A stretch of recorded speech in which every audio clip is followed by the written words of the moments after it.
Since the Diocese of Orange purchased the Cathedral campus from the Crystal Cathedral Ministries in 2011, this has been a journey of incredible blessings and a story about the generosity and the talents of hundreds and hundreds of people.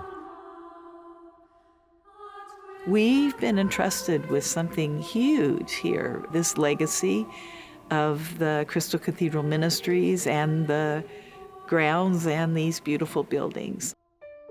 We have become, the Roman Catholic Church, the inheritors of three beautiful, iconic architectural buildings. The first building was by the American architect Richard Neutra. He designed what we call the Arboretum as well as the Tower of Hope. We also have the beautiful Philip Johnson Cathedral itself, and then we have the Richard Meyer Cultural Center. These three architects really are signature, iconic architects of the United States of the 20th century.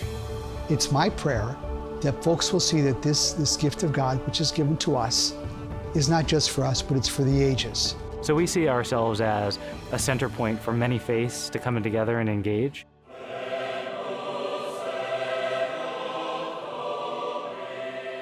Our parish, now known as Christ Cathedral Parish, is teeming with activities and life. Every weekend we celebrate 12 masses here in 4 different languages.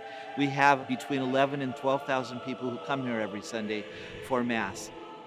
When people come to one of those masses in the Arboretum and they see almost 2,000 people there, they're blown away. They have not ever realized that this is already happening here.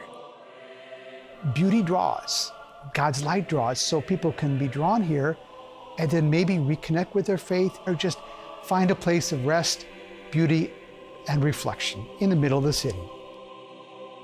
This cathedral campus, opened in 1979, is already a national shrine to Christianity.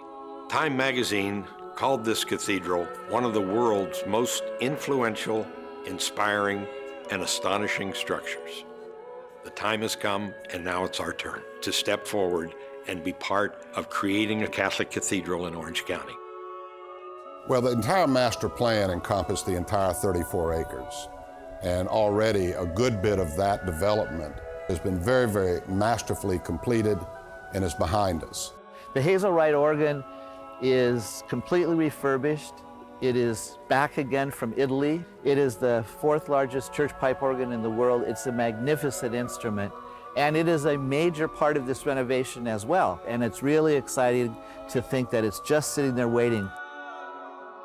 Right now, what we are focused on is to address the main sanctuary so that we can indeed open that. Over time, we have decided that we are needing to phase the cathedral project. So I will tell you what is envisioned for phase 1. That is the completion of the worship floor, which is the main floor of the cathedral, meaning that the sanctuary will be complete, everything we need liturgically in terms of the pews, the baptistry, the Eucharistic reservation chapel, the chapels of reconciliation, the sacristies. Those are the central items that the present building does not have. All of those will be in place for opening day and part of phase 1. We have had to make some modifications, mainly to bring value to the money. For example, we elected to keep the concrete structure, but at the same time kept the number of seats. We have kept the baptistry, which is extremely important, yet we've made it shallower. We decided to go with 2 different architects, Johnson Fain for the interior of the cathedral and Rios Clemente Hale Studios for the exterior. We have come up with a wonderful modified design to install what we are calling quatrefoils, which are devices that will hang from the space frame to help us in the air conditioning of the building, in the sound and also the lighting of the building, and also a floor plan that will serve us liturgically and place the altar almost in the center of the cathedral, firmly establishing it as a Catholic place of worship. We spent a lot of time primarily with the clergy relative to what is appropriately traditionally Catholic, but yet at the same time ensuring sight lines for anyone sitting in that cathedral to not only see the Mass, but hear the Word. Around the cathedral building will be a major change because we're going to create a plaza so that the cathedral will sit in the middle of the whole campus. The beautiful part of this is that the original aesthetic that we had hoped for is going to be maintained.